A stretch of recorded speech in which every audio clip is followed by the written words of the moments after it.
Okay, so today we're talking about effective advocacy in death cases, and I'm really glad to have an amazing panel of folks here today that are going to share their expertise, um, all folks from Maine. So first we have Michelle Cram.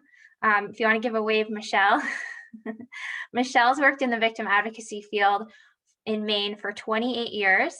She was a county-based victim witness advocate for the Kennebec County DA's office for 17 years, and then joined the Maine Attorney General's office, where she's been a VWA for 11 years. She has worked on hundreds of death cases, including OUI manslaughters, negligent manslaughters, and homicides. Then we have Joanna Stokinger. She started her career in criminal justice and victim advocacy in 2002 as a victim witness advocate and then a DV paralegal in the Citrus County office of the state's attorney in Florida. She has been an investigator with the Alaska State Commission for Human Rights, a paralegal and investigator for the Alaska Public Defender Agency, and a DV victim advocate with Maine DOC. For the past 3.5 years, Joanna has served as the victim witness advocate, a victim witness advocate in the Maine Attorney General's office as well. We're also joined, by the way, I should say, by Renee Fournier, who makes up the third member of the triad. She's had a pretty busy past couple of weeks, so we might hear from Renee chiming in here and there, but she's going to take a pause, I think. We also have Janice Hackett. She's been a victim witness advocate for the Portland Police Department for the past 20 years. We'll get a wave from Janice too, because she's sharing her screen with Sergeant Nevins. And she works with surviving families for all of Portland's homicide and manslaughter cases, and in the past has responded to homes where deaths have occurred, including suicide. Then we have Kelly McGillis. Hi, Kelly. She's the director of the Maine Victims Compensation Program. She's been with Victims Compensation for over 4 years and was previously the Child Protective Services liaison and advocate for a Maine domestic violence agency. Then we have Assistant Attorney General John Rissler, who supervises the Attorney General's Drug Task Force, which is responsible for handling the major drug trafficking cases in Maine, including overdose deaths throughout most of the state. And prior to that, John was a drug prosecutor for the Mid-Coast and an assistant district attorney in Philadelphia. And then finally, rounding up the panel, really excited to have Sergeant Eric Nevins, who is with the Traffic Division of the Portland Police Department. Sergeant Nevins has investigated numerous traffic-related deaths, notified surviving family members, and worked to support grieving families through the investigation process. So that is our panel today. And here's what we're hoping to accomplish with our time. This, by the way, I think will end up being a 2-part series. We'd like to do a second panel to get some of the other players in the process involved here as well. So stay tuned for that. So here's what we want to accomplish. We want to understand how to work with surviving family members in cases that involve deceased victims, consider the ways to hold space for complex grief, help surviving family members navigate the resources that they need when there's been a death, including victims' compensation, help families prepare for the court process, including initial appearances, grand jury, discovery, trial, and sentencing, and to understand some of the complex legal issues that come up in the drug-related cases, which is the cases that some of our VWAs in the out around the state are more likely to see in their offices, especially as the Attorney General's office has undertaken some more rigorous prosecution. So with that, we're going to walk through the life of a case. And to get started, my first question for the panelists is, let's talk about some of the ways that cases involving death come to your office, and how you prepare to make a first contact with family members. And anyone can jump in to start. Go ahead, Sergeant Nevins. Morning.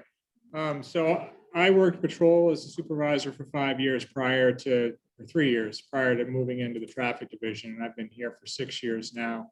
And as a patrol supervisor, my role is also to do death notifications. So anytime we go to an unattended death, or I get called out for a fatal car accident or a near fatal car accident, I started thinking about doing my notification. So we go to the scene, do the initial investigation to try to determine roughly what happened as best as we can. And then we usually end up having to search through homes or cars to find out where family members may be. And I've had cases. I had a young lady who died in a car accident on Commercial Street a few years ago, and she had a Colorado driver's license. So that ended up being a bit of an undertaking and some online searching just to try to find family. Sometimes we'll go into, if we can get into their telephone. I think in that case, we were able to get into her telephone and try to find a number for home. So I always like to do notifications in person. I have had to do them over the telephone, and I have a number of concerns. Actually, the telephone case that I had to do, the woman was on the phone in Massachusetts and Cape Cod driving. So I had to start the conversation with please pull over somewhere safe. Because I really feel like when police officers show up at somebody's home and it's completely unexpected, when I show up at someone's home in the middle of the night, they know something bad has happened. I sort of equate it to when the military shows up at a military family's house. If you have two officers outside of your home from the military and you have a loved one in the military, it's never good news. So as soon as they see me, they know something bad has happened. And so what I find is that I try to be straightforward and honest, and I'm careful about the words that I use. So I will say that so-and-so has died. I don't say they passed away. I don't sugarcoat it, and I don't beat around the bush, because I've seen instances where an investigator has kind of droned on and talked about the details of what had occurred and didn't get to the punchline. And it really was painful for me. It was very painful for the family member. So I always expect that there is a myriad of reactions that I could get from a family member. And I'm particularly aware of that when I'm talking to a parent, because I really feel like parents never expect that they're going to outlive their children. And so I really feel like it's devastating to parents anytime you're doing a notification. And I have gotten my strongest reaction from parents, and I think that's completely understood.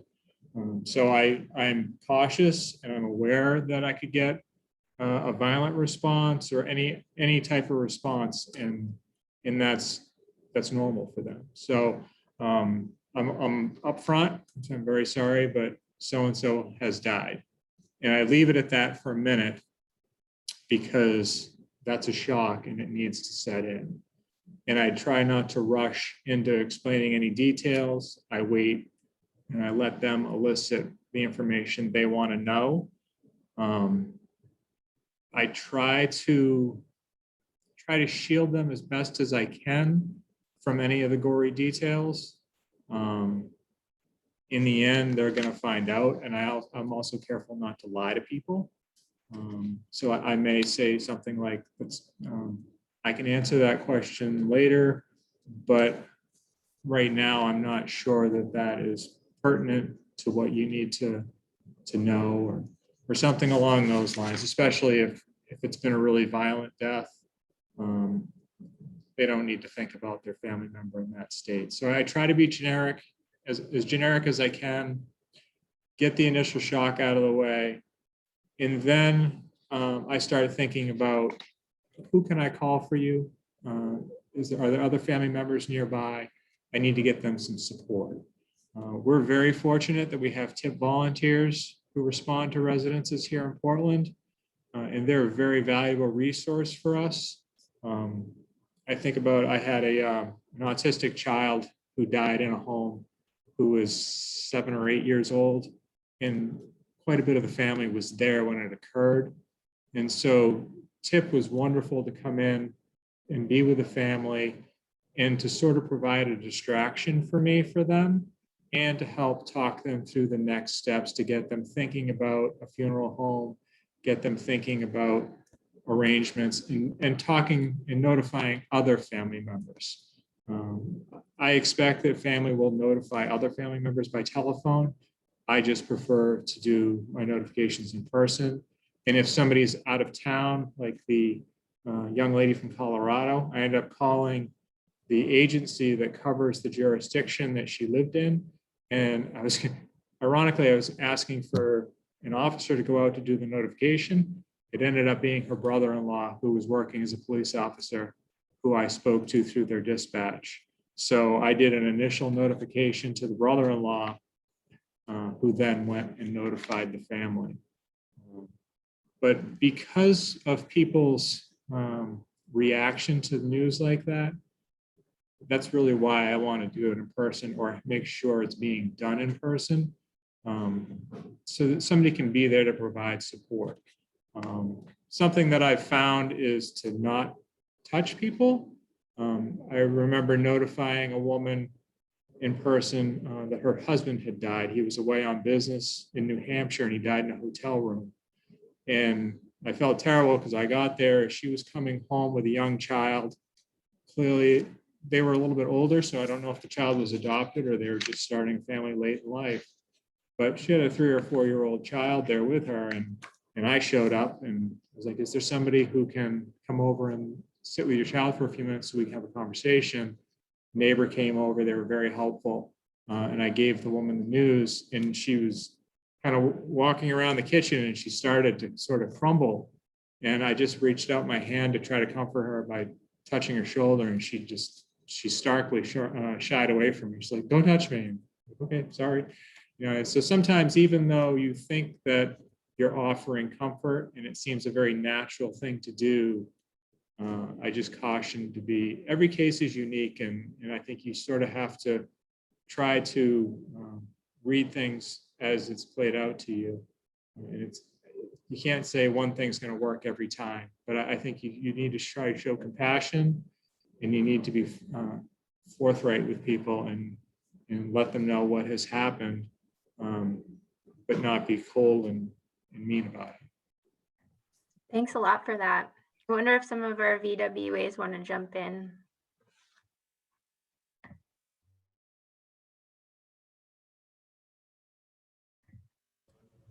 You want me to go, Michelle? Go ahead, Joanna. So Michelle and I both get our cases the same way when there's a new homicide in the state of Maine, except for Portland, the city of Portland. The prosecutor will reach out to us and say, here's the specifics, here's the family information. And we are in close contact with the lieutenant generally, the sergeant generally from the Maine State Police and the primary detective. So then we kind of wait. Well, we don't really wait, but we are in close contact with them. And then we talk to them about when it's appropriate for us to speak to the family, because sometimes there's some stuff going on and we don't do that right that same day or whatever. It's usually a day or two later. Sometimes we'll go right when it happened. I had a case in Bar Harbor where I wasn't there for the death notification, but I was there with the family when Sergeant Perry from Maine State Police made the notification to the family that it was a homicide. So I was there early on in that case.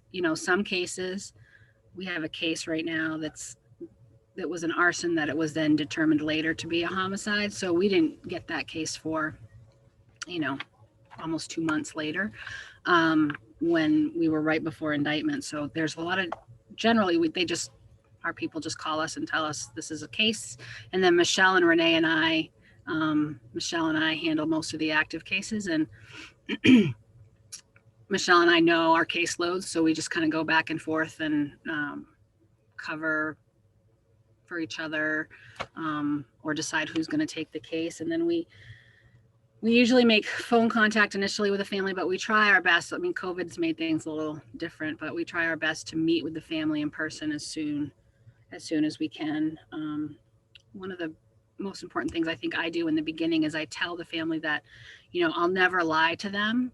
I'll never tell them I don't know something if I know it, but I'll tell them that I can't share it with them. And that's probably one of the hardest things our families, don't you think, Michelle, have to deal with, is that we have so much, we have all the information, a lot of information, but we keep it confidential for the integrity of the investigation. So I think being upfront with them right from the get-go that I'm going to know a lot of information, and unfortunately through this whole process there'll be times when we can share with you, but there'll be times that we can't. So I think it's important right out to be super honest and not hide anything with them to kind of protect them. It's not really our job to protect them.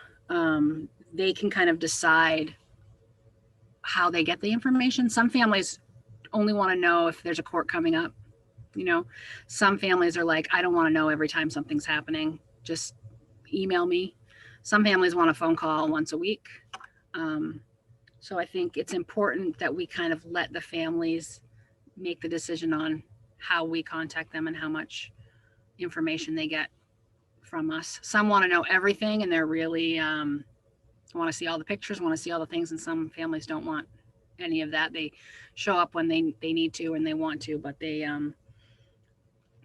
all the contact sometimes gets traumatizing for them. Michelle, you got anything? Another thing that I do that I think is really important is I talk to them about social media and the media and how sometimes they know things that the general public doesn't know. And it's really important to like not talk about the information they know on social media. They can talk to the press if they want to, but I kind of explain that the press, I usually say, I don't know if I should be saying this, but I always say the press really isn't your friend. They pretend to be your friend, but they really want to get information so they can get stuff out in the media, and that it's not really helpful to our prosecution or our investigations. So that's something that I initially do with families. What else? Oh, I really stress that it's my job to give them information before the media is going to get information, but sometimes the media finds out about stuff before I even find out about stuff. So I do my very best because I want them to trust me and trust that I'm their person, you know. So, but I tell them, you know, I will do my very, very best to get to you before something goes on the news. And I really do strive to do that. We work really closely with our prosecutors and law enforcement to make that happen. So I think that's important. Janice, how do you prepare to meet with families?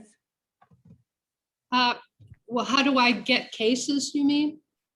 But also, how do you prepare to meet with families, and what do you say at first? Okay, well, I was just going to start with how I get cases. Luckily, I'm right here in the police department, so I can go into Sergeant Nevin's office and get family contact info and updates as far as, you know, kind of what's happened and where things are, to determine when would be a good time to call. Or I can go and find the detective who's handling it, who's done the notification. And again, get numbers and contact information and any other information about what's, you know, happening. Usually it's a call. My first call usually comes pretty quickly after something has happened. It might be the next day. And it's really just a check-in. I don't say a lot. I'm really, really sorry that this has happened. I kind of explain who I am. I tell them that I'm here for support and I'll help them in any way, shape, or form I can, whether that be with funeral or, you know, whatever they need. And oftentimes, I mean, we have people out of state who are trying to have no money, are trying to bury somebody in Maine. So sometimes I walk them through that whole process. I don't say a lot. Every case is individual. Some people have a lot of questions. Some people just, they're not ready. So Again, I just kind of trying to open the door. I'm here. I can't promise you anything, how this is going to turn out. The only thing I can promise you is that I'm going to be with you through this whole process. And I'm going to keep you informed and try to guide you as best I can. And that's the beginning. That's great. Thanks. Does anyone else want to chime in just sort of on this like very early stage of the case piece? Okay. Would you mind? Sure, go ahead, please, John. So the only thing I wanted to mention is clearly as a attorney, I do not go out to make these notifications. However, in death cases, drug-related death cases, I would say a family member is who discovers the decedent in probably 75% of the cases. And so generally law enforcement is having those conversations when it is a drug overdose, and collecting whatever drug paraphernalia and or the cell phone might be present on scene and helpful to the investigation. And I think one of the hard parts is what we see a lot of the times is the folks who are dying of an overdose are in some stage of recovery. And so the family members were under the impression that kind of the worst of the addiction was over with and that they were on the upswing and here's their loved one dead. And so in terms of initial notification for our cases, it's often almost a reverse notification where it's either a girlfriend or a parent making the 911 call and letting us know that their loved one is deceased and it appears to be an overdose. Thanks, John. That's a good perspective too. Go ahead, Joanna. Can I add one more thing? One thing that Michelle and I also do, and I'm pretty sure Renee does this too, is when we meet with the family first, I bring a victim's compensation application and I just have them sign it because they're so overwhelmed and they're in this like shock and grief mode. Paperwork they can't even wrap their mind around it. So, and I have all the information that needs to be so that we can get the ball with victims comp rolling early, even if they don't have receipts or funeral home, anything yet, at least we can get it up to Kelly and Alma and Kim, and that ball can start and they can get in front of the board, because sometimes if you leave it up to the family when they're in this grief, all these other things come about. And then I don't want to be hounding people to help them, with the application, like, don't forget to get your application and don't. So it's just easier to sign it, have them sign it, and I bring it back to the office with me and we send it up. So that makes it a little bit, it makes it move a little bit quicker. That's great. Yeah. And we'll talk about victims comp in detail as we sort of move through the life of a case. That's great, Joanna. And I had something, Kara. Yeah. Another thing that I think is helpful for the family in our homicide cases is for us to deal with the medical examiner's office. I think that's also very overwhelming for them to have to make phone calls to say who the funeral home is. And I explain, when the body's ready, that the medical examiner's office. So I reach out to the medical examiner's office and say, like, I'm the point of contact for the family. Give them the funeral information, give them the family contact information, but I deal with all that. And I think that helps them in the stages of things. So, my next question is, so we know that people respond to grief and trauma differently and everyone is different. And so with that, what have you learned to keep in mind? I think we've already heard a couple tips around, especially when you're first meeting with someone. But how do you hold space for grief is really the question.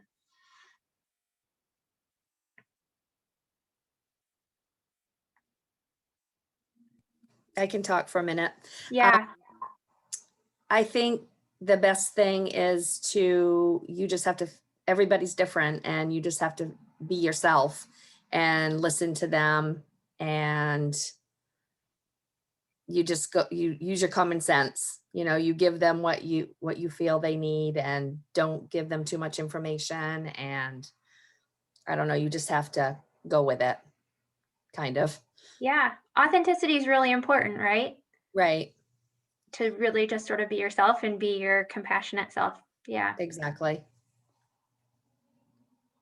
I agree. I think it's about being patient and not rushing through the information that you want to give to them, and just doing it in pieces and engaging their response.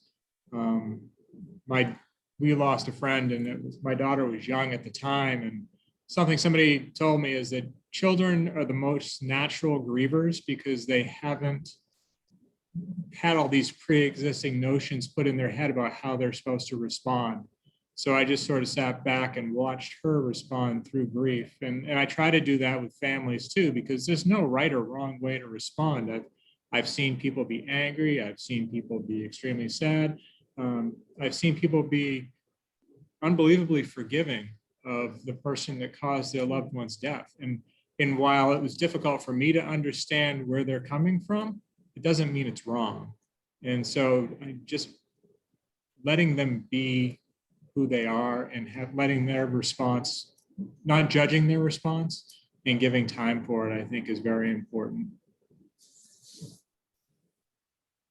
I think that, and Michelle and Renee and Janice, I'm sure can attest to this. Sometimes our first meetings, we're sitting with the family for a couple of hours, like letting them talk about their loved one if they want. I mean, some meetings are much shorter, but they have a lot of questions sometimes. And if it's been a few days, a couple days, I think that a little bit of initial shock has worn off. I mean, they're still obviously, still in grief trauma mode, but I think that it's important for them to know that we are not the attorney. We are not law enforcement. Our purpose is for them. And I think that is helpful for them to know that they can, like Michelle and I and Renee always say to people, just, you can call if you, I might not have information to give you, but feel free to call me if you just need to talk or whatever. So I think just kind of allowing them to know that you're there within reason. Sometimes we get some people that call us a lot, but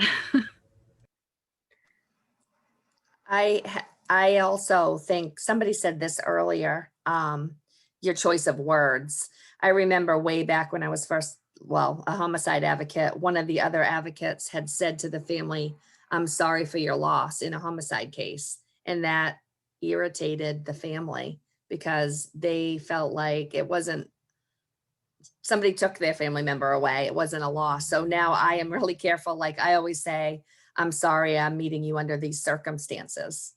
I never say, so you have to really think about the words you use sometimes. I think somebody just mentioned that earlier. So. Janice, do you have anything to chime in on, Renee? No, not yet, no. Great. Okay. One of the things I think I've heard Janice and Michelle talk about too, that they probably haven't brought up because it is sort of basic when you think about it, but just how important it is to sit and listen. And I think as advocates, you want to help people. We want to have solutions. We want to have answers. But this is a situation in which, especially early on, there's not a lot, there may not be a lot of answers at all. And there's maybe not very much tangibly that you can do, and that's okay. There might not be a lot that you can say, and it is still really valuable to listen. As Joanna and Michelle said, maybe it's maybe you have the time and you're able to give an hour to really hear someone out. It's really valuable, and it helps to build that connection and trust as you move through the case. So And the one thing I would add, Cara, is that I don't know that I've ever had a case that didn't involve a lot of family dynamics. And so you sort of have to go into it ready to deal with that.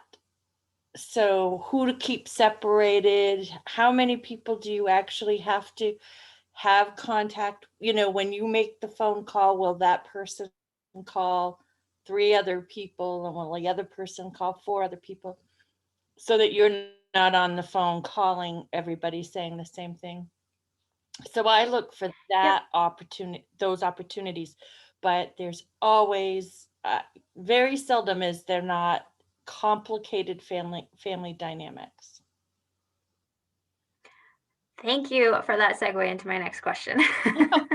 So what are from our pros, what are some of your tips and ways that you navigate the family dynamics? And anecdotes for this group might be helpful too, just examples of things you've run into.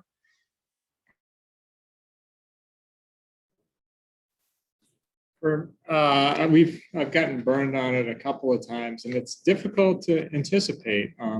Typically, I always my go-to is to inform, if parents are living, to inform the parents, and then, or a parent, and then my expectation is that they'll inform the rest of the family. But especially with divorce, I've had a case where I notified the first surviving parent that I could find, and then the other parent reached out afterwards. Why wasn't I notified? I'm like, I'm sorry that I contacted the person I was able to find information for. I didn't understand the family dynamic. I didn't know they didn't talk to you. And so then we had to do, dual afterwards, where when we had updates, we had to make sure we called both sides of the family. And as Renee acutely referenced, sometimes they have different opinions of where the case should go, and it can be challenging because everybody has a different opinion, and so you're fighting with the relationship between the deceased and that family member, as well as the surviving spouses or ex-spouses. So that can be challenging, and I've also had cases where, particularly because I'm in law enforcement, if a friend of the family is in law enforcement, they think they have a special connection and they'll reach out and try and get information, or they'll provide inaccurate information to the family behind the scenes, which subverts our relationship. So it is very challenging. One of the things that we do with, particularly traffic related deaths, is we always tell the family early on, when this is all over and I have all the information that I'm going to get, the case is done, the investigation is done, we'll sit down with you. I will give you the entire written investigation, and I'll answer any and all questions that you want. And that's been really, I think it helps to give the family some closure. And I know we're not at the end yet, but that's sort of looking down the road. I give them that context early on, so that they don't feel like this is the only opportunity they're going to have to ask me questions. Obviously we give them our business cards. We tell them they can call us whenever they have questions, but we let them know that down the road, we'll sit down, have a detailed conversation, answer any questions that they want answered, so that they can know that we've done what we can for their family member. Thanks. Say something. Talk about family dynamics. I recently had a case where there was a lot of extended family, a lot of half siblings. And it took a while to figure out, but there seemed to be a lot of jealousy between the different parties about who was getting information. And it took a while to figure out who was who, and who to actually let know things, and who to let know things first, because that caused a lot of problems. I also wanted to just say a little bit about anger, because oftentimes I'm meeting with families with detectives and officers.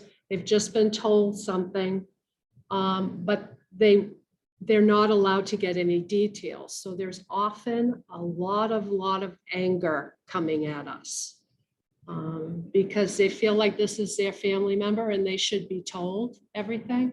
And as we all know, we can't tell them details of the investigation. So there's a lot of common sense and life experience, and you just follow your gut. Well, and I think the reason for that is that information changes. So what I think happened today, I may find information out tomorrow that changes our impression of what actually happened. And so if you try to couch your response to the family in those terms of, I don't want to give you inaccurate information. So I want to wait until we have the facts laid out. And we will tell you, we're not trying to keep anything from you, but I want to make sure what I'm telling you is accurate, because it'll be much harder for you if I tell you something, you think that's true, and then later on, I have to tell you that we found out information that proved that to be not true. So. Great suggestion. I think sometimes, and I've had this happen a few times where, honesty is one of the most important things with our families. And sometimes families are very disjointed and dysfunctional and don't, communicate at all. And somebody and I think it's important for me to share with family members that I'm dealing with. Well, first I find out is there anyone else that's going to contact me when we first meet with the family? Is there anyone that's going to contact me that for information that, they may be entitled to because they're still a family member, but that you don't speak to, or you're separated or whatever. And so I try to get that information from the family. Is there anyone going to come out of the woodwork that's going to, just so that I know who's who. And I also say to people, if I'm working with, let's say a divorced set of parents and the child is the homicide victim,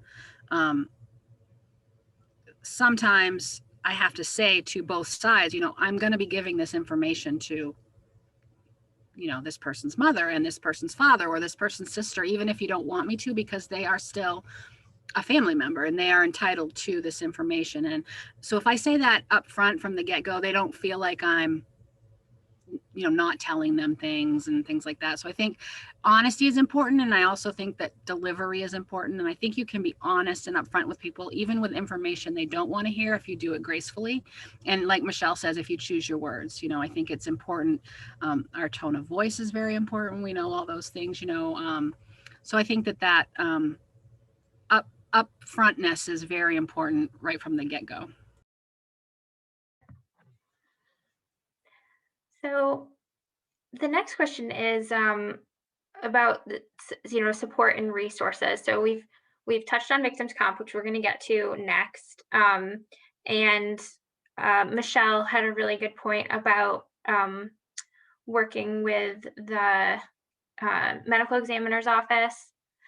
Janice has brought up, offering to work with a funeral home, but I wonder too, what are some of the other things that you do, referrals that you make, support that you offer, that sort of thing?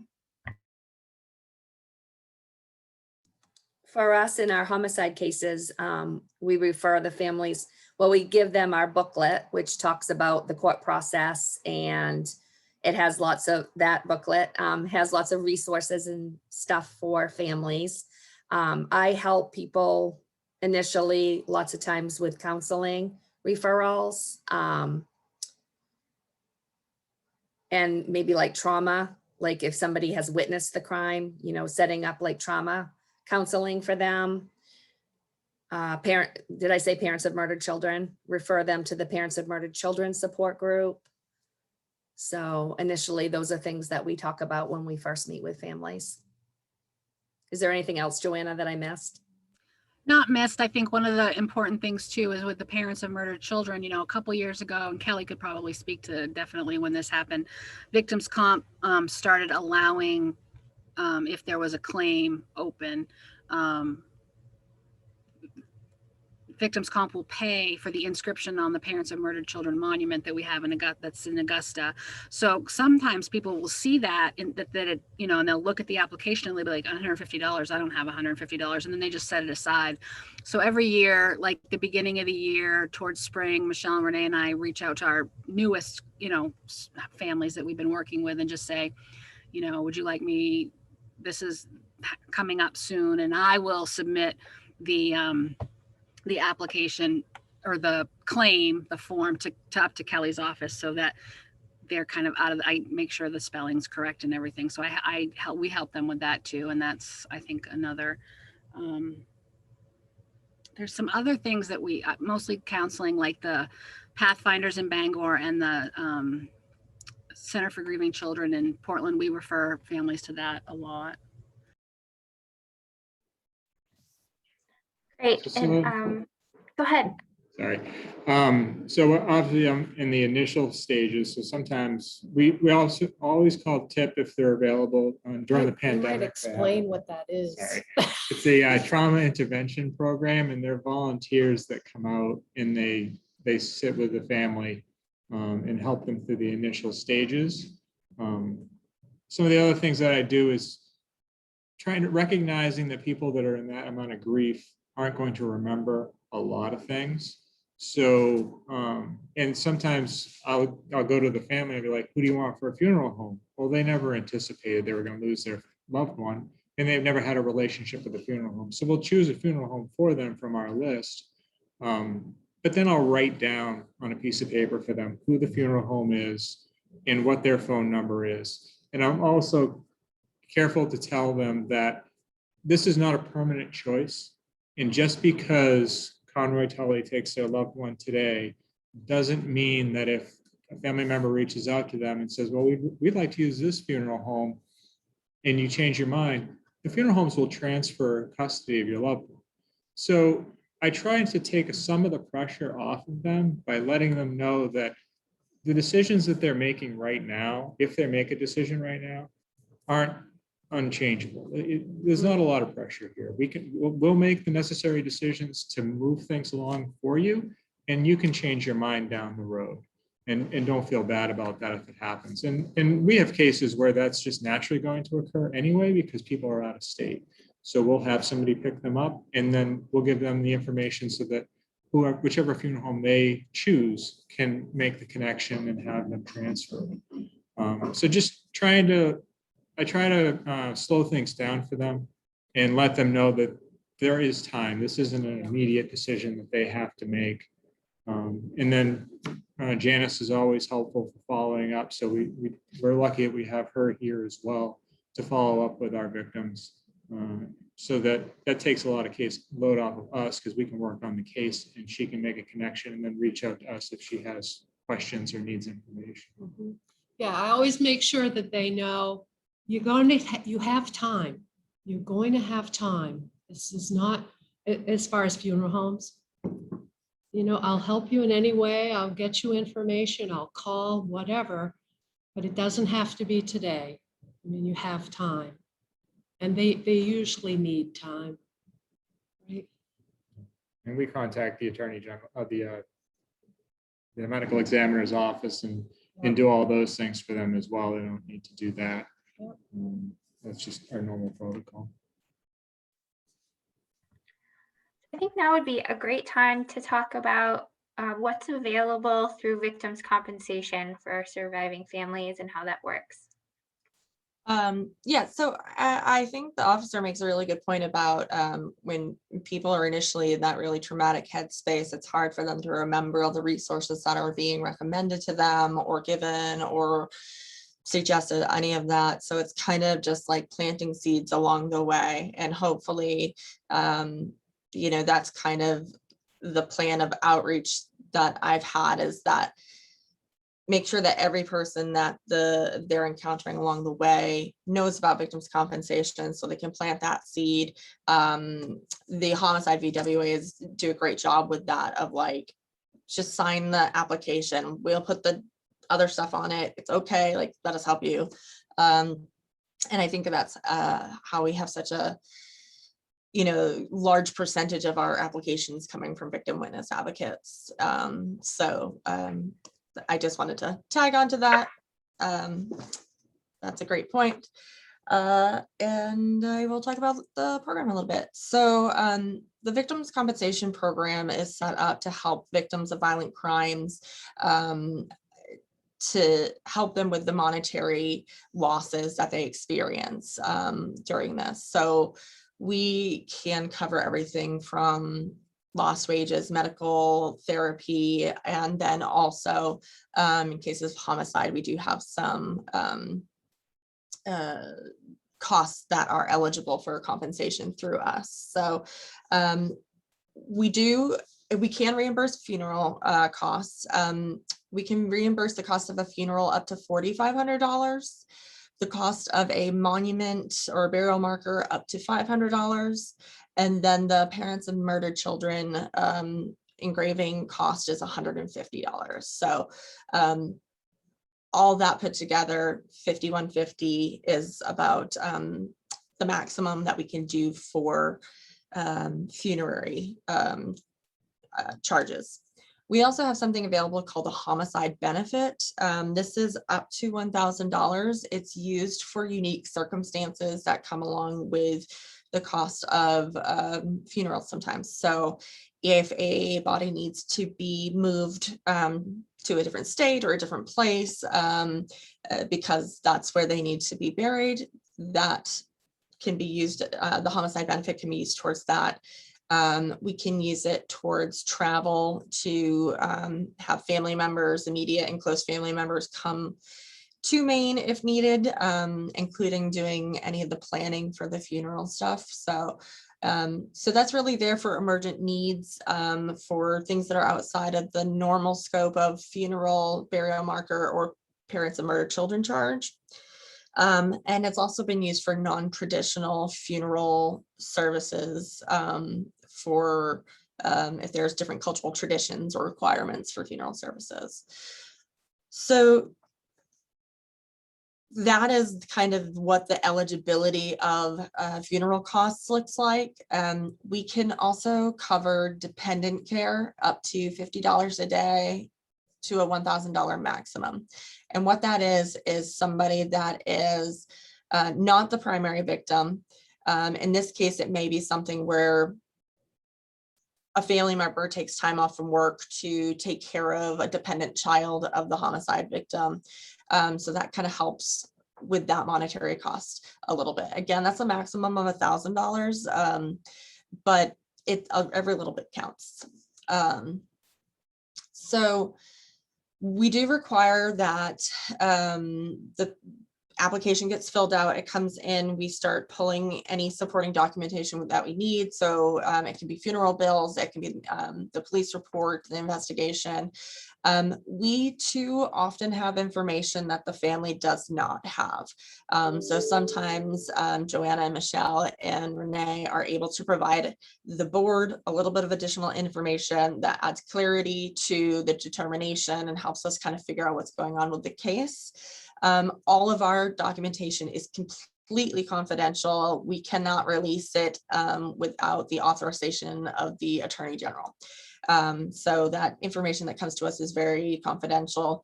Generally, if somebody wants a copy of the claimant's file that we have, sometimes it's a lawyer, sometimes it's the claimant themselves. We encourage them that they have to go back to the original source of that documentation to get that. So if you want a copy of the police investigation, you need to go back to the police. If you want a copy of the medical report, you have to go to the medical, and that allows us to really make sure that any information that comes into us stays confidential, that we're in no way impacting an ongoing investigation. Sometimes that's frustrating for families because sometimes we have to deny the claim for contributory conduct, and we can't really always tell them why. We try to give as much information as possible, but can't release confidential information. So I'm going to talk a little bit about contributory conduct because that's a very not black or white, definitely middle of the road kind of, it can be confusing sometimes. So the requirement of the program is that the victim that we're compensating be an innocent victim. There's a statute around contributory conduct that states that a person who is engaged in criminal activity that causes or contributes to their own victimization or death is not eligible for reimbursement from this program. Because again, what we're looking at is victims, not folks who are perpetuating crimes and such. So the example that I've always used for that is that if I'm a burglar and I break into your house and you shoot me in self-defense, I cannot then apply to the program and have my medical bills covered because I was committing a criminal act that caused my own injuries. So about, I think it's about 3 or 4 years now ago, that statute was changed slightly.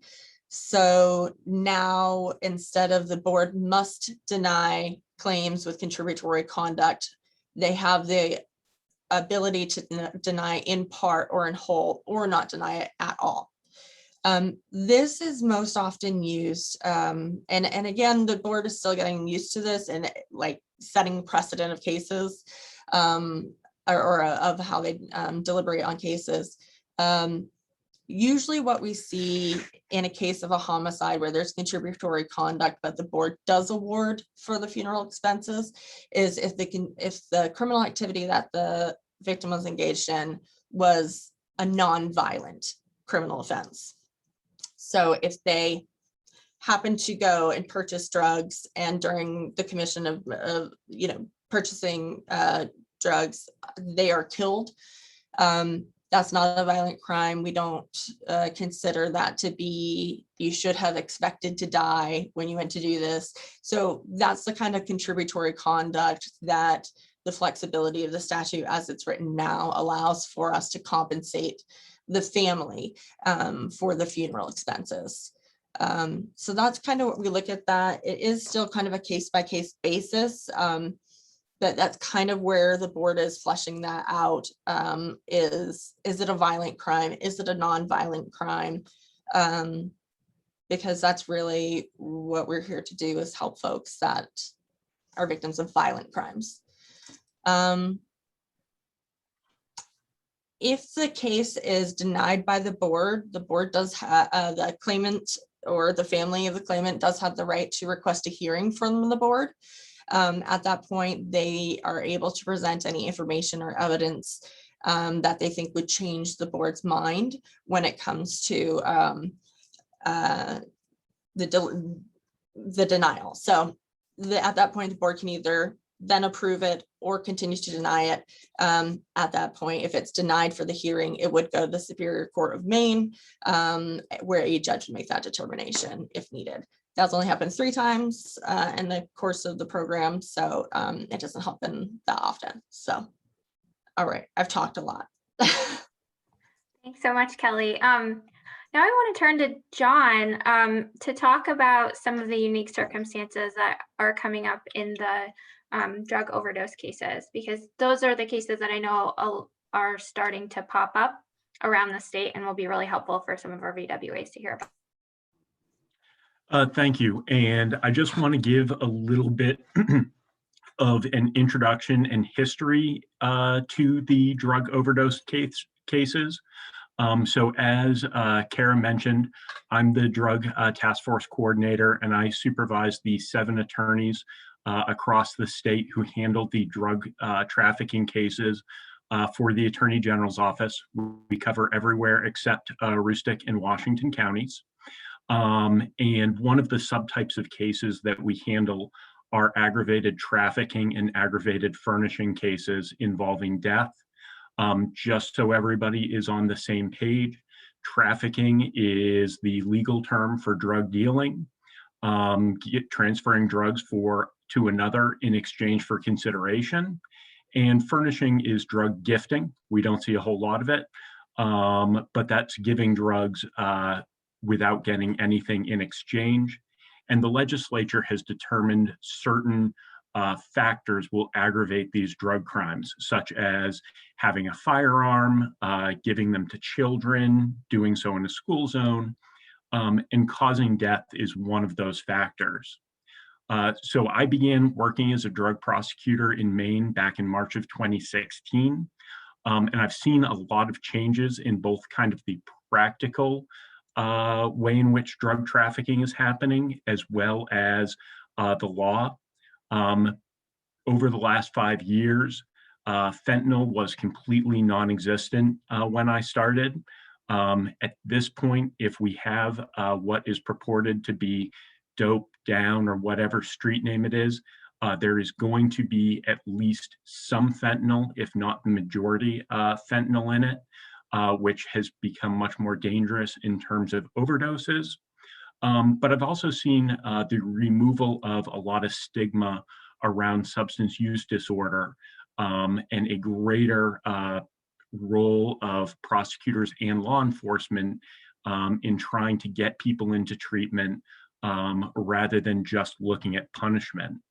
The legal changes that I've seen that are really significant are a change in the causation standard.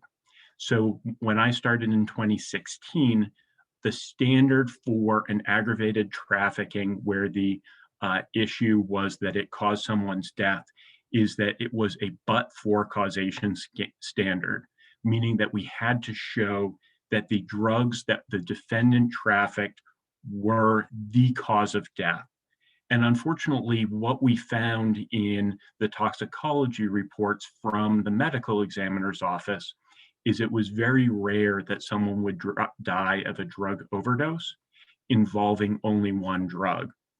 And we would call these polydrug deaths, meaning that the office of the medical examiner had concluded that more than one drug had contributed to the decedent's death. And if we could only show that the defendant or suspect sold one of those drugs, we really could not prosecute that at that time. In 2017, the statute was amended by the legislature, and the standard that we have now is that the scheduled drug trafficked by the defendant is a contributing factor to the death of the other person.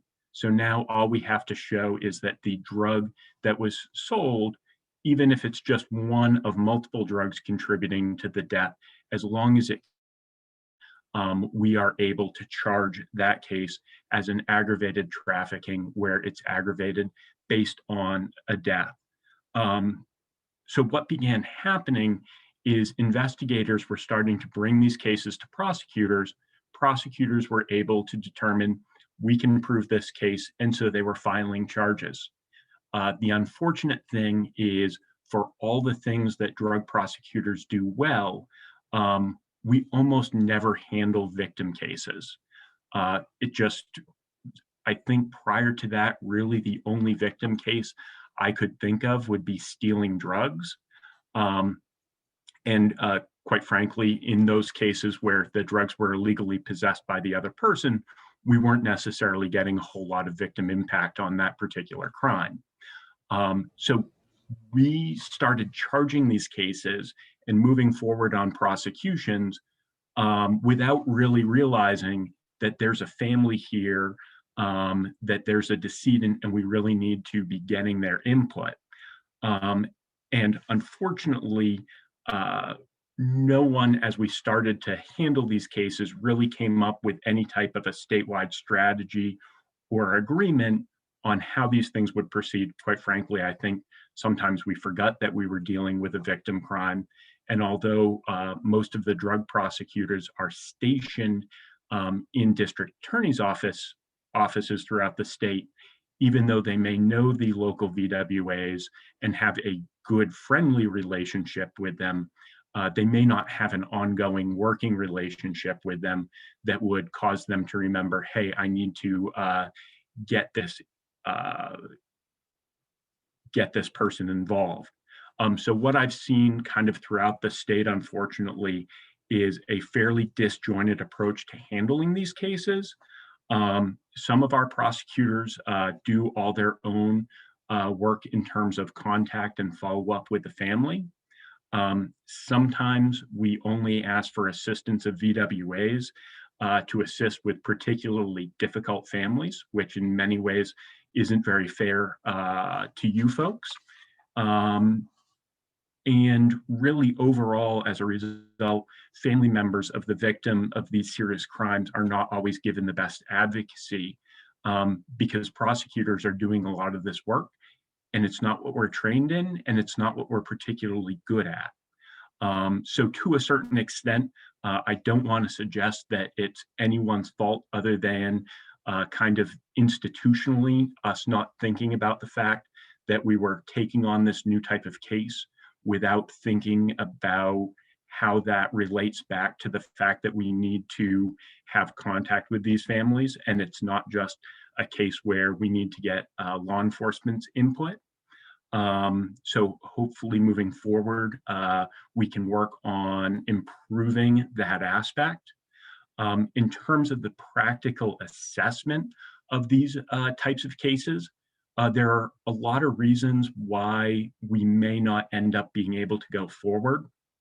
And so I also get a lot of those calls from family members who the investigation has taken place. They may not be very happy about how the investigation took place, feeling that not enough resources were devoted to it. Generally, they end up somehow calling Taylor Slemmer over at the Office of the Medical Examiner's office, who's wonderful. She's great. And then she gives them my number, and we have to kind of go back in and see what happened with this investigation and why might this be a case where law enforcement isn't recommending criminal charges. So in order to be able to prosecute an overdose death, the things that we're looking for as prosecutors are who sold to the decedent. 98% of the time, this is something that we're going to be able to determine by going through the decedent's phone. And so it's really important for us to get family members on board with allowing the investigators to seize that phone and helping us to unlock it if it's locked and the family knows the passcode. We need to determine, did those drugs contribute to the death? And that's something we're not going to know until the toxicology report comes back and we get a report from the Office of the Medical Examiner. And the hardest part that I think many people don't understand is that we need to isolate the source of the drugs that led to the death. And so basically say that there was no other possible source of that fentanyl, that heroin, or whatever the other drug was involved in the overdose deaths. So one of the things our investigators need to be able to do is to establish a timeline for the decedent and basically show for the last 24 or 48 hours, this is who they contacted, this is who they were with, and this is how we can show that this one defendant who that they had text messages with is the one possible source of the drugs that led to the death. Unfortunately, the other part of this is even once we approve these charges, it's an issue of setting reasonable expectations in dealing with families. And I know that some of you have dealt with these families as well. We get a range of reactions. We will get the family that is appreciative, almost overly appreciative, that anyone is even willing to follow up on the decedent's death and try to hold someone accountable.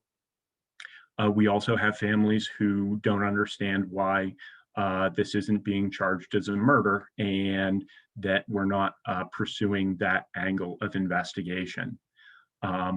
Fundamentally, the charge here is for drug trafficking that is aggravated because of the horrendous consequence that it had.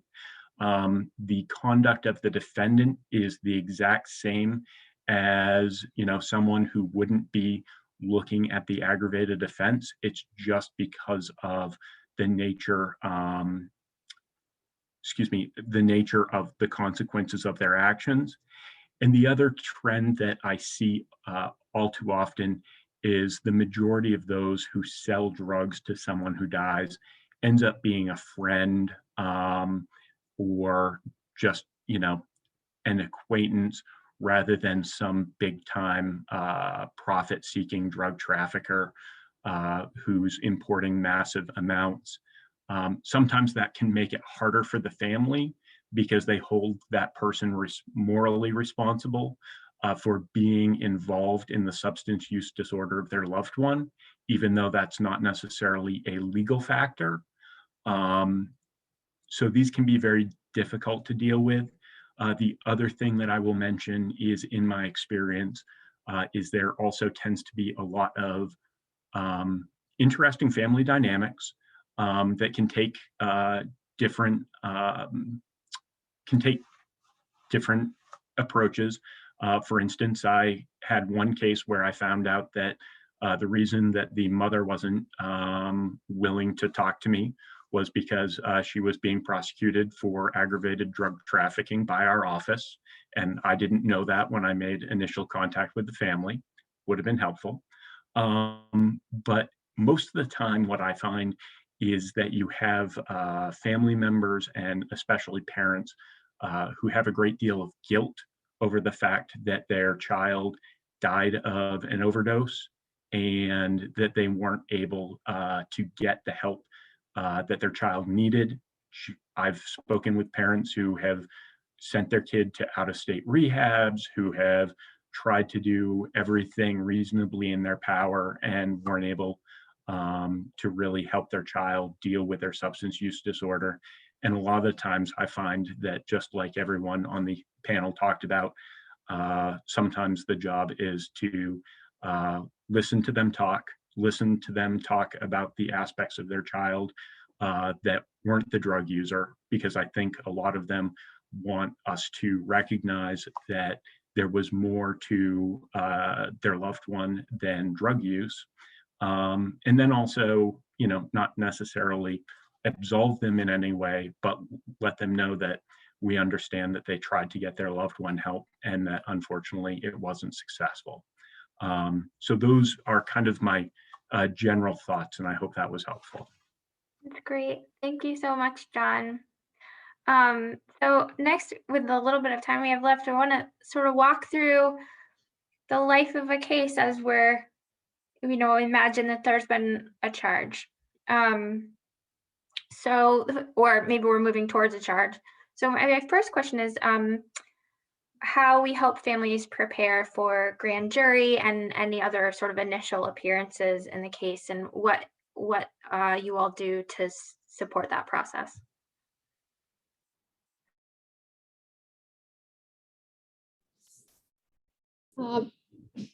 Grand jury often, the family isn't going to grand jury.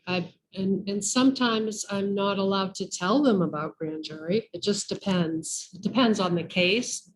But if they know about it, then I just kind of try to explain what grand jury is and who's there and who will speak. And then I call them back later with information about, the indictment.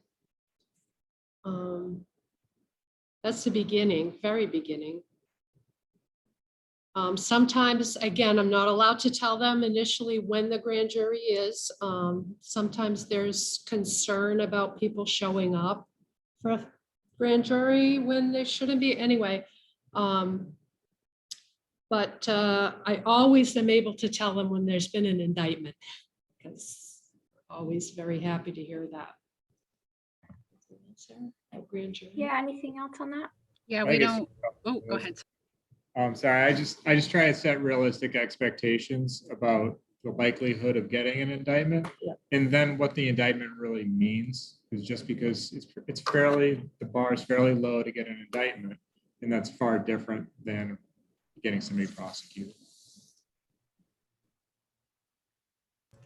I was just going to say, occasionally we end up with a witness who's also a family member.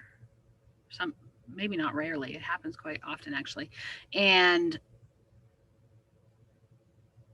they may have to, usually we just rely on the officer, but sometimes the witness will have to testify. And if it's a case of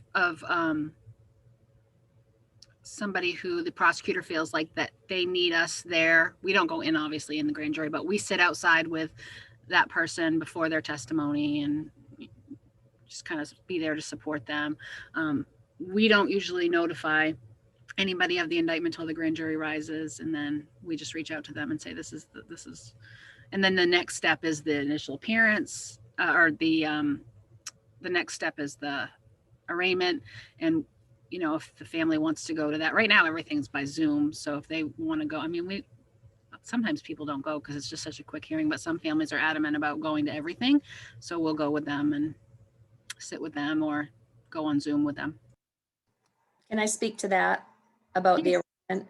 I sometimes encourage, even if they don't want to go, I encourage them to go to the arraignment because it's a quick proceeding where they can be in the courtroom with the person, with the defendant for like not a long period of time. It kind of gives them that initial, you know, they can be there and not have to be there for a whole day. Do you know what I mean? Does that make sense? Yeah, yeah, and just in general, get acquainted with the court process and the courtroom and And being right and being with the defendant in the same room, because that's yeah, for families. yeah, it's a great suggestion. And on Zoom too. Now, you know, we have to talk about the Zoom world because that's where we live right now, but I'll be on my cell phone texting with them if they have any questions while we're in the Zoom, whatever hearing. And, you know, I've got a PCR hearing coming up. It's on Zoom. So, you know, I've never met this family because it's a PCR hearing. So it was handled before I was even here. And so I've texted, so we're just going to be texting during the hearing if they have any questions. So it's important to share, especially in the Zoom world. You know, in a courtroom, it's easy for families to understand that they can't speak, they can't be heard, they can't chime in. So I make sure I have the conversation with them before a Zoom that this is the same as if you were in a courtroom. You know, one guy was like smoking. I'm like, no, we're in court. You know, so I think it's, you know, put your shirt on, we're in court, take your hat off, you know, rise if you're still on video. So I think that it's important to have those conversations with them before, because we are in a little bit of a different world with the Zoom court. And those expectations, even though it's still a courtroom, we, you know, so we got to have that conversation with them too. That's great. Let's talk about discovery. Are there any sort of issues or things that we think about with discovery working with families?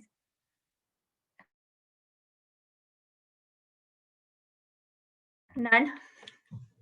Well, we can't share any of it, you know. Yeah.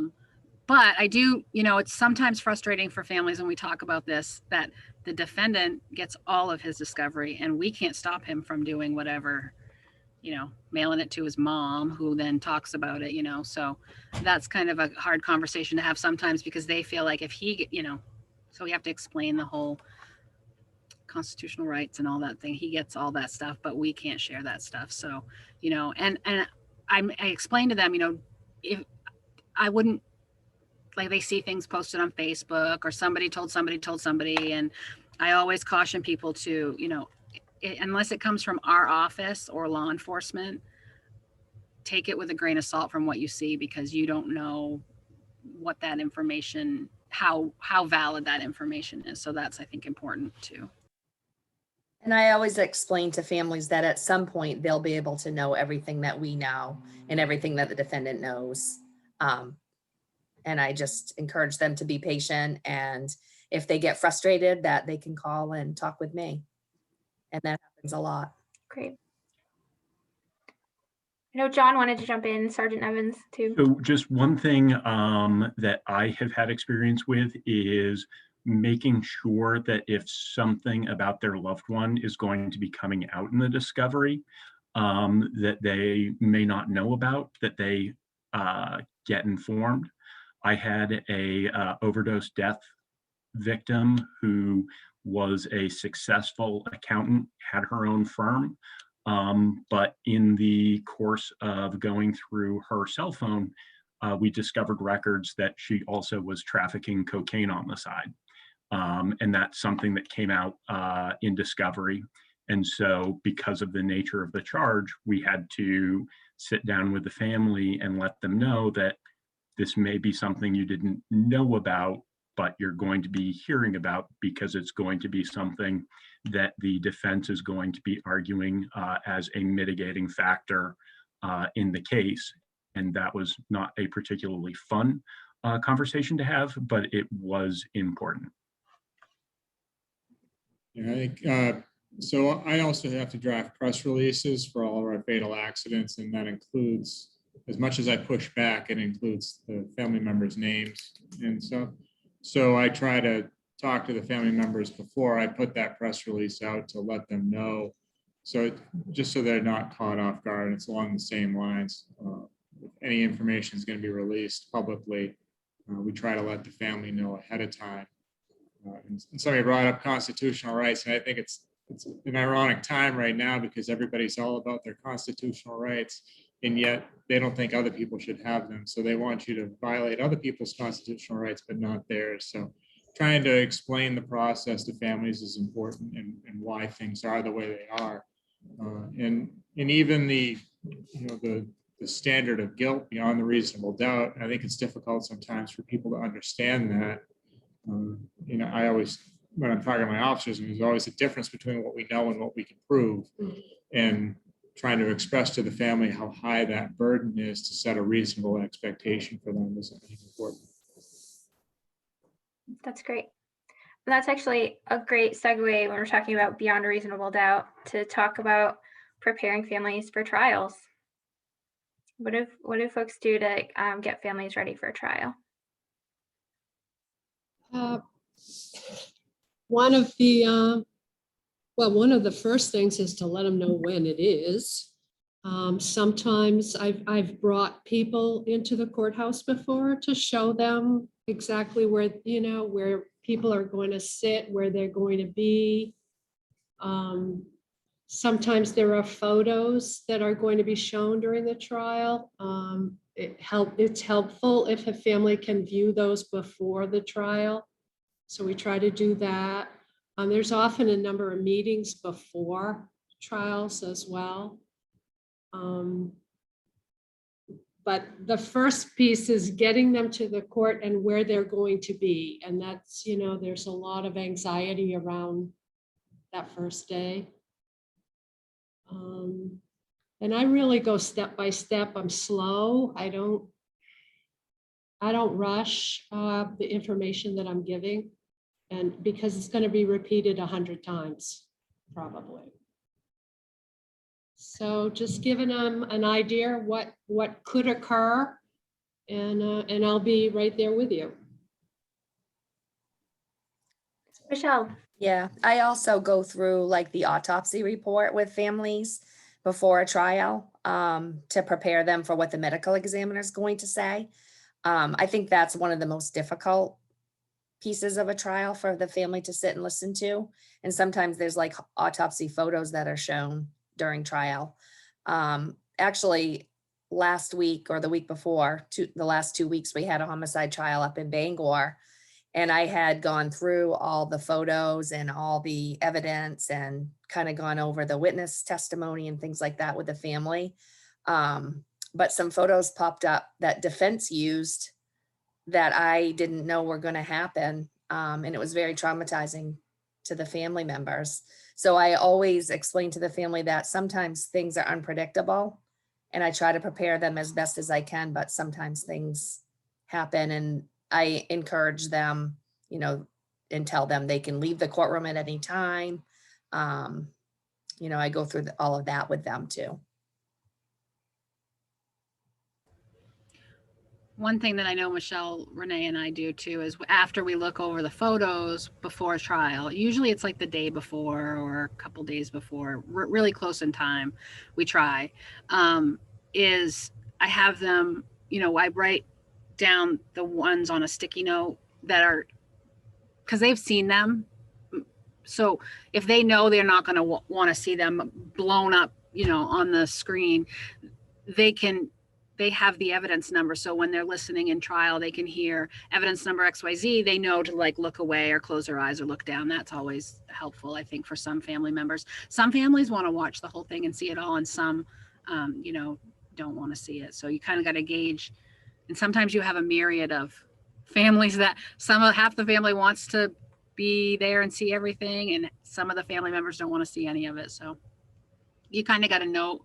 And after, 2 years of being with this family, you kind of get to know who wants what by the time trial rolls around. And one thing we also do is we have a fund at the AG's office for helping families if they live out of state and they want to travel to the trial, that we can help them with that. And so we sometimes arrange their travel for them and, do all we can to help them, assist them for staying for a week or more. Great. Michelle, I don't want to put you on the spot, but I think yesterday we were talking about a trial experience you had where something unexpected happened and you had to adjust. And I'm wondering if you would just share a little bit about that, because I think it really gets to the quality of what the work is like. Right. So I was dealing with a homicide case a couple of weeks ago, actually, and we had every witness in the case seemed to have like anxiety issues. But I had one lady arrive at the courthouse, and just being in the courthouse caused her to have like anxiety attack. She showed up, she was crying uncontrollably, shaking, dry heaving into a wastebasket, dry heaving on me. It was a really it was a stressful situation, and I just had to go with my instincts and, you know, try to calm her down as best as I could. I ended up giving her like a little football to squeeze. I had some stress relief spray in my pocketbook that I sprayed on her, and she ended up going in the courtroom and doing a wonderful job. But you just kind of have to go with your, you know, your gut instincts on what can help the person to calm them down. Just use your common sense, I guess. But Yeah. we all run into situations that, I don't know, you're not prepared for, and you just have to do the best you can. Yeah, that's great. I mean, 28 years and you see something for the first time, right? And you still are working through it. Yeah, I'd never in 28 years had a witness really she was clearly in distress. The court officers, the marshals they wanted to call rescue. And we're like, wait a minute, let me just, you know, deal with this. And I dealt with it, and then she did fine. But Yeah. It can be stressful at times, That's great. getting people through these things. I think some of, and Michelle and Renee, all of us, I think victim advocates have all gone to all these trainings about how's self-care for us, and like ways that we can breathe and ways that we can, you know, because of our work is so stressful. And I think sometimes some of those techniques help, you know, when we share with others. You know, I have a couple of adult coloring books in my court bag with some color pencils, because sometimes people just need, while they're sitting in court for 8 hours, they just need something to, you know, and I have some squeezy balls too. Yeah. So to have a trial bag, everyone, get your trial bag ready. I think that's really great advice too. So also on let's assume we get a conviction. Are there special things in homicide cases to keep in mind preparing families for sentencing? I mean, VWAs are definitely accustomed to preparing victims for sentencing, but I wonder if there are sort of special considerations or things to think about in these cases.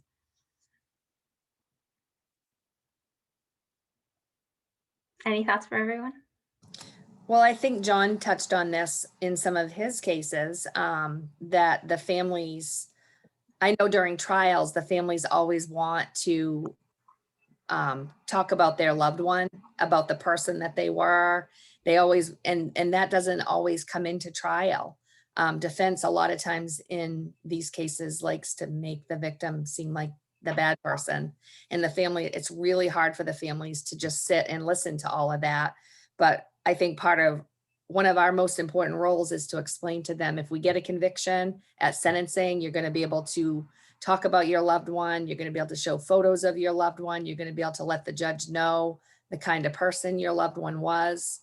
So I think that helps them to know that at sentencing, they're going to be able to do that in their victim impact statement.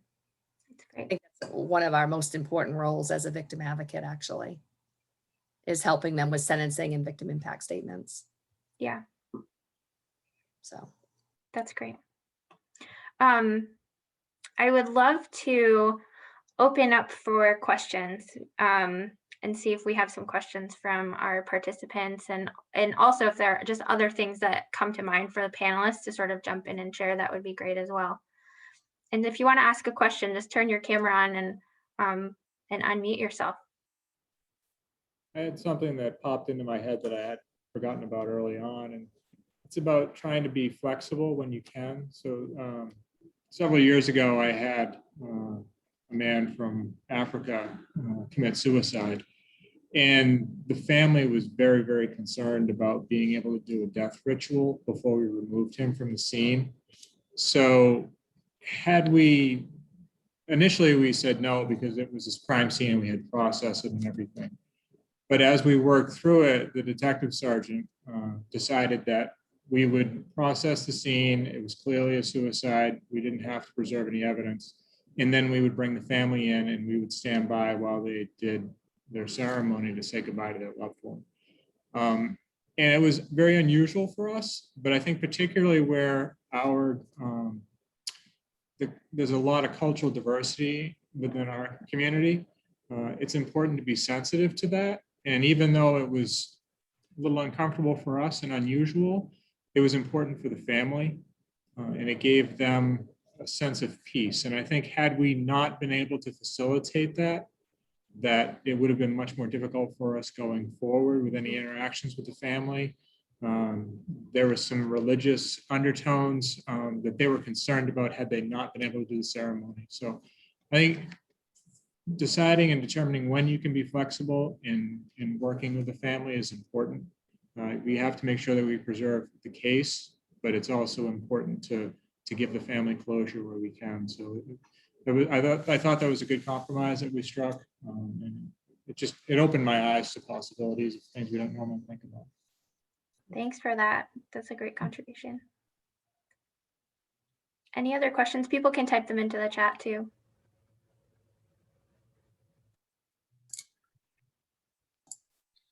Hello. So this is a open question to the panel. And have you had situations where the families have shut you out either due to their frustration with the case or lack of trust with law enforcement? And if so, anecdotally, what have you done to reestablish and regain trust with that family?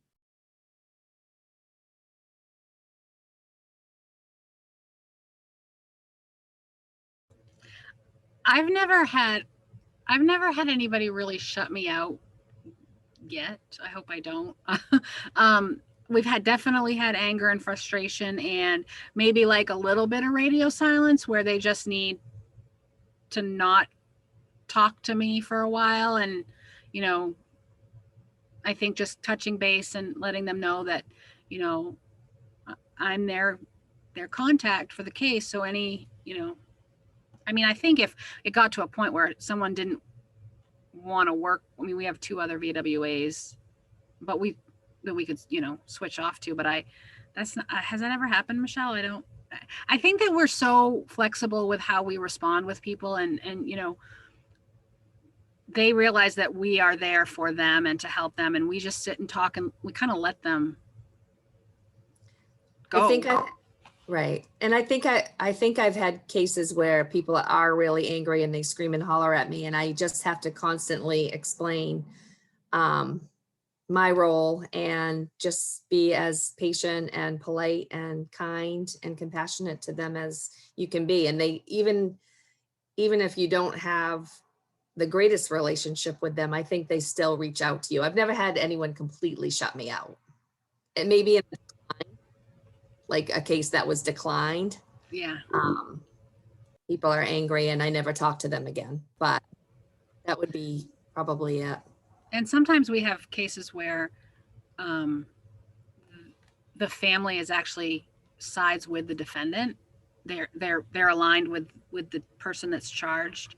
And we still give them their notifications, but it's not like some of our other families who are, you know, not aligned with the defendant, where, you know, we still reach out to them, tell them there's a hearing coming up, we'll go to court with them, whatever, you know. They may sit on the other side of the courtroom, but they know we're still there if they have any questions. Right. They may not like us, or, you know, our agency or what's happening, but they still, you know that they can come to us for answers, the stuff we can give them. Right. So I work with the Unsolved Homicide Unit. So I'm familiar with angry families. And all I can do with those families, because they're not angry at me necessarily, although it comes across that way. They're angry with the lack of connection with the detectives, their lack of progress in the case, and that sort of thing. So jumping on what Michelle said, it is just a matter of all you can do is notify them of things, even if they're not interested in hearing from you. You still do your job. And if they say, I don't want to hear from you, then certainly you don't call them anymore. But find a way to kind of notify them if you can of things that are going on. And, my unsolved families, I at least try to make contact with them at least once a year, hopefully more, on the anniversaries of their loved one's death. But you just do the best that you can to, even if you're getting, even if it's clear they don't care for you. We have another question in the chat. In a situation with discovery being given to the defendant, could a protective order be done to keep the information from social media? This is a question too, or it's good to have an attorney on the panel. If he manages to unmute himself, that would be helpful. What I have seen, so my prosecutors deal with protective discovery orders quite frequently, because in cases that involve, for instance, a confidential informant, we will make sure that those recordings are protected by a protective discovery order. Unless something has happened to cause us to have a specific articulable concern about discovery being shared improperly, my general experience, and I would defer to Joanna and Michelle because they do the homicide cases, when it comes to the actual police reports, because of the defendant's constitutional rights to them, that unless we're able to identify something specific, the court isn't going to grant a general protective discovery order. I had a case where my defendant got the initial report at her for a drug trafficking case at her initial appearance, and the next day posted that to Facebook, tagging a cooperating individual as a snitch. Clearly, I called up the attorney and said, I'm not giving you any other discovery without a protective discovery order, and you can't give it to your client. The attorney was more frustrated with their client than I was and agreed to that protective discovery order. I don't think that the courts are going to allow that just as a normal course, but I would defer to Joanna and Michelle because their cases are much more sensitive.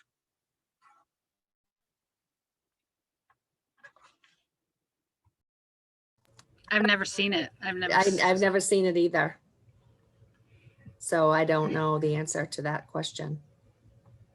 The other thing one thing I would chime in on too, and there was a comment in the chat about, there may be certain circumstances where it makes sense for families to have a private civil attorney engaged. And, I think it's in a case where maybe a victim's like medical or mental health records that are extensive are involved in the case, where there may be sort of really sensitive materials specific to the victim in discovery. That might be the sort of situation where a private civil attorney can be doing some work as well to pursue protective orders and discovery, and may have some other expertise, but also just has a different investment. So I know when I worked for the dark side, for that dark period in my life, I worked with criminal defendants as a defense investigator on homicides, sex assaults, those kinds of cases. And that would be our the first conversation that the defense attorney and I would have with them is, do not share this. I mean, so I think defense attorneys are cautioning their clients. It doesn't help your case to go blasting all this stuff all over the place. So maybe the defense bar here is doing the same thing. Hopefully, if they're a defense attorney worth their salt, hopefully they're telling their clients, this is your discovery, but we don't recommend you share it. And in regards to that question, Kara, do you mind if I just add a comment? Please. So the reason that we're not able to provide police reports is because they are classified under Title 16 as intelligence and investigative record information. And basically, as long as a case is pending, so long as the dissemination of that information would be harmful to the investigation or the prosecution, we are not able to disseminate that. But I did just want to add that under Title 16, Section 806, there are exceptions subject to reasonable limitations that would allow you to give out otherwise confidential information. And exception number 2 is to a crime victim or that crime victim's agent or attorney. And victim is defined as immediate family member, foster parent, or guardian if due to death, age, or physical or mental disease. And so I would just encourage, if there's a case where victims are looking for police reports, kind of maybe not while the prosecution's ongoing, but at the conclusion of a case, that folks talk to their district attorney for legal guidance, because I don't want to provide that, but that there are exceptions to that statute. And both myself as well as Lori Usack at the Attorney General's office are kind of experts in that area of law and would be glad to discuss that with the VWA and or their district attorney. Thanks, John. Any other questions? I don't know if you guys have run into this or anything. I've just recently started dealing with some furnishing as well as vehicular manslaughters. The furnishing we just had happened in Orono, so it's college students that are all friends. Family wanted to see the reports because family had already been in contact with a lot of the witnesses. Before we even had this case, they were doing their own investigation. So they knew more about what was going on than we did. And when we finally met with the family, they wanted to see the reports because some of these witnesses were saying one thing and then some were saying another. And I think part of that is just human nature. They were probably trying to protect the parents from what had actually occurred, and didn't want to be the ones breaking the hard news of what their child was doing. But how do you deal with that with the family, trying to, I don't know, keep them on board to make sure prosecution goes forward, which it did not happen in this case. They ended up getting a civil attorney and deciding they had 2 younger children that they wanted to protect their family and did not want the case to go forward. So how do you deal with that in a nutshell, I guess, is how do you, when you have a family that's doing their own investigation outside of law enforcement doing their investigation, how do you get them to pull the reins back and let law enforcement do what they need to do? We had an instance of something similar last year. A motorcyclist that was killed in a T-bone accident with another vehicle, and family was contacting us saying they had a witness that saw this, they had a witness that saw that, and we hadn't talked to the witnesses. The witness hadn't reached out to us. We put out a press release asking for anybody to contact us with information. So we put it back on the family and said, well, please have them contact us. And the irony was that the witnesses never contacted us. And unfortunately, I think that sometimes people are trying to be helpful, but they're not really being helpful. And they're telling the parents what they want to hear, like you said. And it is challenging. So we basically tell the family we have to work based on facts and things that we can get testimony on. And I need written witness statements and interviews from actual witnesses. And if there are actual witnesses, please direct them to call us, because we're trying to find the right resolution for this case, and all the information will help us.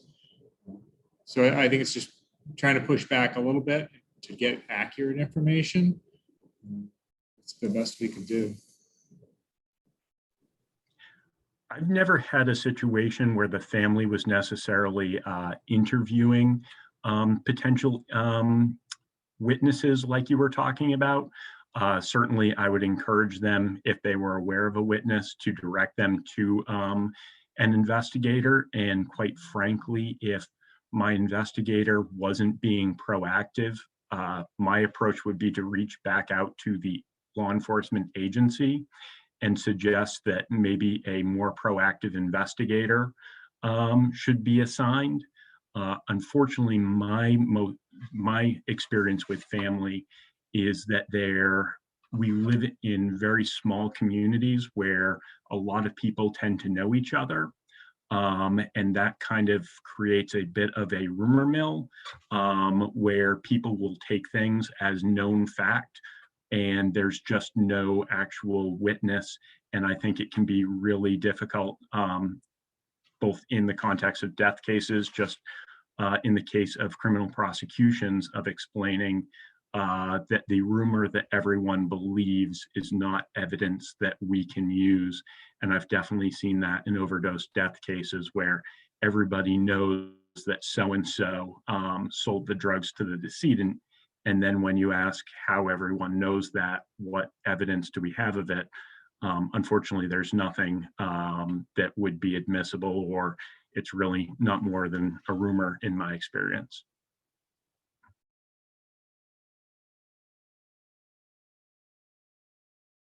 There we go. I think we've gotten a little bit over time, which is great. There's so much great information. We want to thank our panelists for taking their time today to share what they know. I would say too, I can at least speak on behalf of the AG's office. We're here to help and offer support. I think that's speaking for all of us. I think that's true. So don't hesitate to reach out with questions. I would also say too that we have a monthly homicide group that meets. It's not just for murder cases, it's for for people who are working on any death case. You can come this Friday at lunchtime, talk about what's going on in your cases, ask questions, process your frustrations. It's really, really important when we're experiencing the vicarious trauma of these cases to wash it off. And part of that for some people is talking it through. So we'd love to have you drop in. You can drop in at any time. If people want to come back on their cameras and offer thanks to our panelists, please come in and join. Anyone can jump in. But really appreciate everyone's time today. Thank you.